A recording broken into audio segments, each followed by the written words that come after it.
need to put this on paper and start outlining. And I mean, we haven't even highlighted the route on the highway that we would take and what we'd be confronted with. I just want to make sure we're making the right decision for us and not ending up stranded somewhere without any money. Well, our biggest expenditure is going to be fuel. And right now we're 16,000 short. It's not going to work. If we ran it on vegetable oil, we could cut that back huge. That might be our only option. No doubt about it that we're going to be dealing with some corruption. That's just a given. You're in Mexico.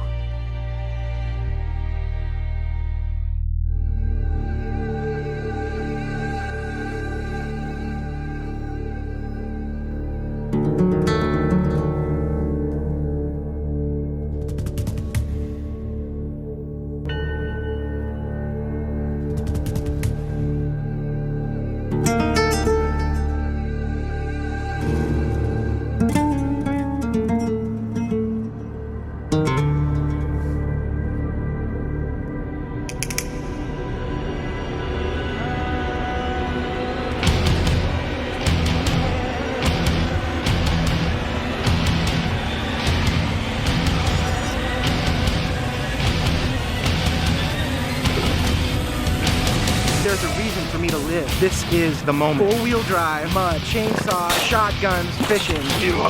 That's expedition. Chris Owen's brain was taken apart. There's parts missing. Screws aren't there. He's lost. Have you ever been sprayed in the face with bear mace? 7 times. When I have my life in his hands, I'm scared. Out fishing with the drug cartel. Dad from Salt Lake City, Utah. Guy that can really cut loose sometimes.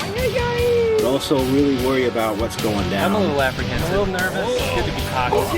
That's serious. I want to come home in one piece. Brian, he's like the MacGyver. He's the kind of guy you want in a foxhole organizing the family. He's a researching machine, okay? He's got all the latest GPS, satellite, map, technology. I'm not kidding you. That guy is jerry-rigged so much stuff. We're not going to pretend to be pro bass fishermen. We actually really don't know what we're doing half the time, but we're doing it anyhow. What's going under the trees? No motor and going down the rapid. Hey, let me grab the motor. Reverse. Back. Go.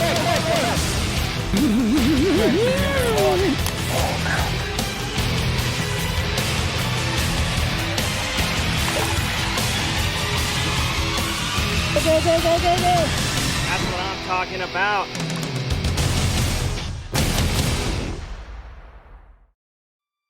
One of Mexico's most powerful drug trade organization is based in the state of Sinaloa. Where's Sinaloa? Where we would have to travel through. Unavoidable. That's actually where the Bass Lakes are. Is there warning advisory for that area? Jeff was talking about somebody dying at the lake. Who? Was he? Said someone on the Bass Lakes. It's probably not safe to travel to the Bass Lakes. Cool looking lake surrounded by marijuana fields.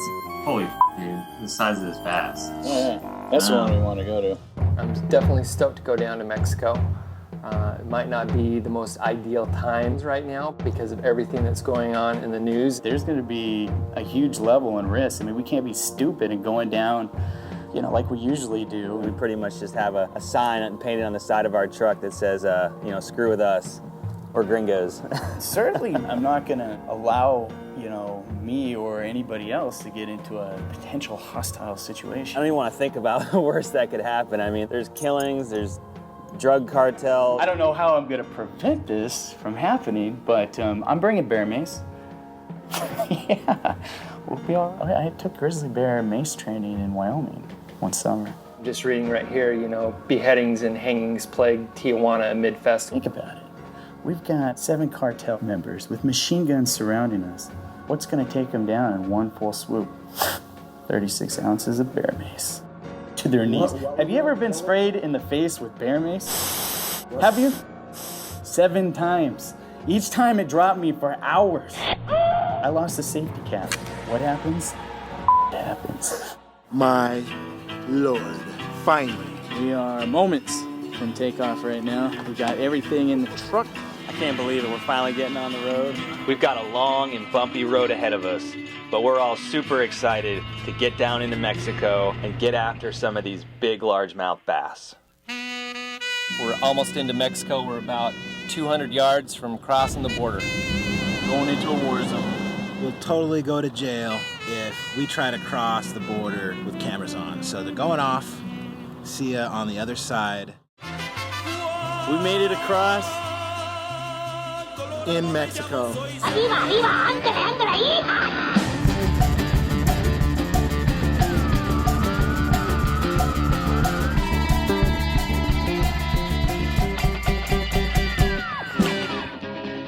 I'm lost. We turn left, right? No, you go that way. That's not the road. Brian and Thad are navigating to the middle of nowhere.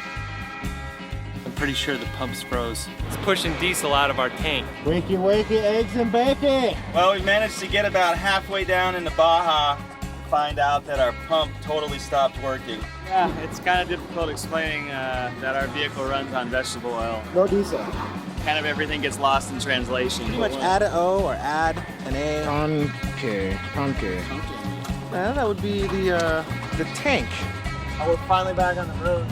It seems like the pump's working again. We just got pulled over. Another fine mess. We just got flagged down by some police officers. Got 3 police officers down here and going to the courthouse, maybe to jail, who knows? 41 ticket for you, 10,000 pesos. You pay, you go I don't know home. what's going on. I have no idea. We're gonna go to the courthouse and see if we can figure something out. We pulled in late last night, found someplace to camp down by the beach. What's up, dude? The bear has awakened.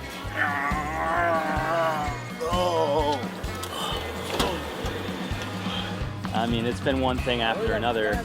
Stopping along the way in different towns, dealing with vehicle issues. But we're back on the road and we're headed down to our next place to fish. We haven't really had a chance to fish yet, so we're all super pumped to get on the water.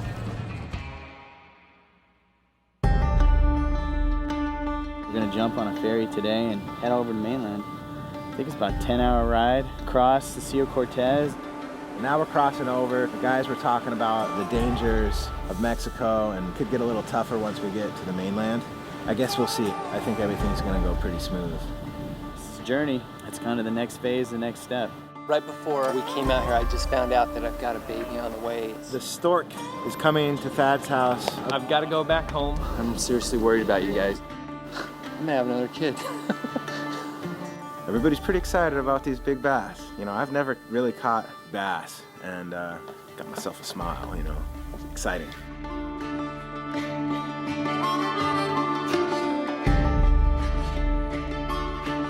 I'm floored, man. I don't know. We've been wanting to go fish these lakes for such a long time now. It's finally becoming a reality. This is the biggest bass lake in all of Mexico.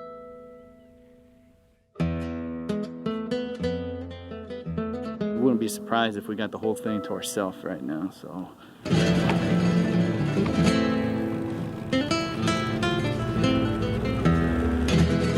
They make the bass fishing look easy on TV, but I'm looking out on this lake.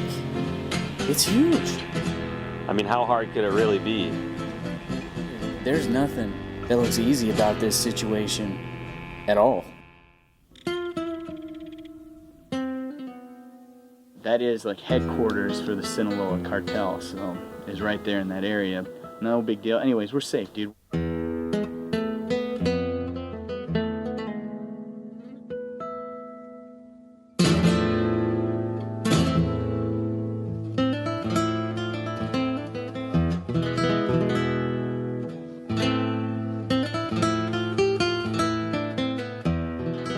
Personally, I haven't had a lot of experience fishing for these things. I know Brian and Jay haven't had a lot either. Just for future tense. That's what caught the world record right there.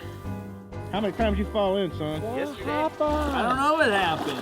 1 second I'm in the boat, next second I'm underwater. Well, the boat was facing some direction and I went around to get to the back because the wind was blowing. Yeah, I don't know how I fell out. All I know is I can't use, I was stuck on bottom. That's when I went ass over tea kettle off the back end. I'm gonna kill myself one of these times. I just blink and I'm in the water every time. There was a huge boat that came through here and kicked up some nasty waves. Break the line and then the tip. Knocked me right out of the boat. Sure. The tip must have fallen right down here. How did that happen? Oh! What's going on?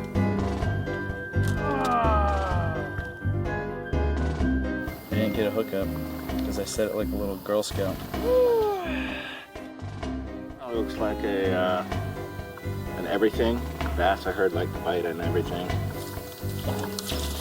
I think it's time to regroup, sleep, and hit it hard in the morning. Today I threw every trick in the box. So we've checked out most of the lake so far, except for a small river that flows in from the backcountry. We're not really sure what to expect. I mean, it could have some of the biggest bass in the entire area. We go around the corner and we start fishing again. About 10 minutes ago, literally 10 minutes ago, we were upriver. And we hear gunshots. Go, go, go, go, go, go! Brian yells off to the left. Wow! There's a bunch of weed growing on the hillside. We saw an entire side of the hill. Huge field. Chartreuse green, all through the woods. It was all marijuana. Brian whistles, stop. We heard 3 gunshots back We there. all just freeze. We're like, And I know in America, you hear a gunshot, it's like, oh, no big deal, people have guns. But in Mexico, it's illegal. it's the things you don't see on camera. That was crazy. Yeah, I know. Still back there. I'm glad we got the faster motor in this situation.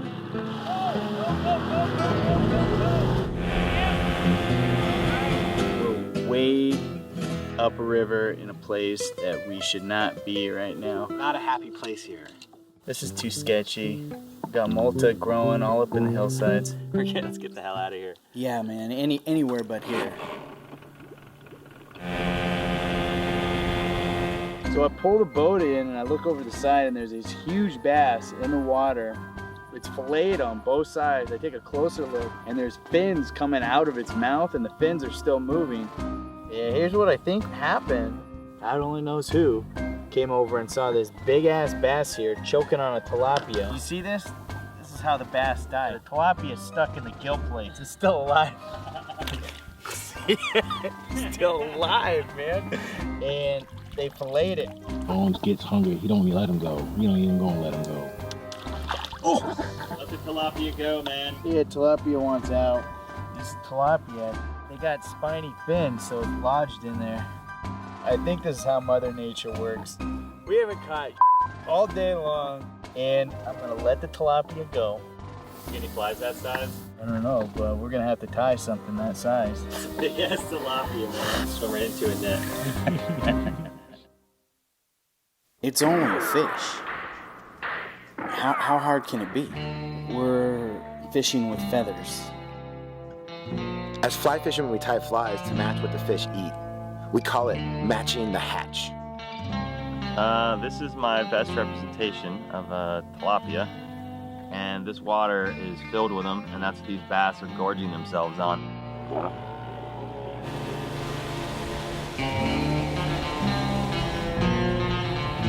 We found some really steep cliffs, decided to sink some big tilapia patterns down, and this is what we ended up with. Dude, savage take, great fight. Biggest bass I've ever gotten on a fly rod. Oh man, why we came here, buddy. I love this place. Once you start figuring out a thing or two about this bass fishing, it hooks you. I'm stripping in, strip. And then JJ says something and I stop. What's that? Go ahead and hook it up, Chris. No way. I'll take it. Bass Master Chris. Not bad. Baby for this lake, but I'll take him. Giddy up, bass assassinator. You hear that? That's a 22-pound bass eating a duck. So we're calling Brian the weapon of bass destruction, Jill. I'm trying to earn the name the Bass Assassinator, but got a pot belly. Have to catch a big bass first. What you doing? You just jigging or something? You can't catch fish jigging. Damn, oh, damn crazy, man. I've never seen anything like that in my damn life. The shoulders on that thing. Holy crap.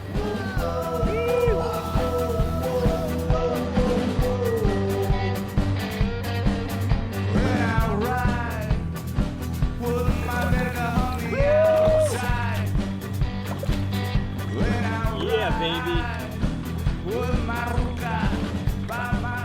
Oh, yeah. That's what I'm talking about. I think we just stepped it up a couple pounds.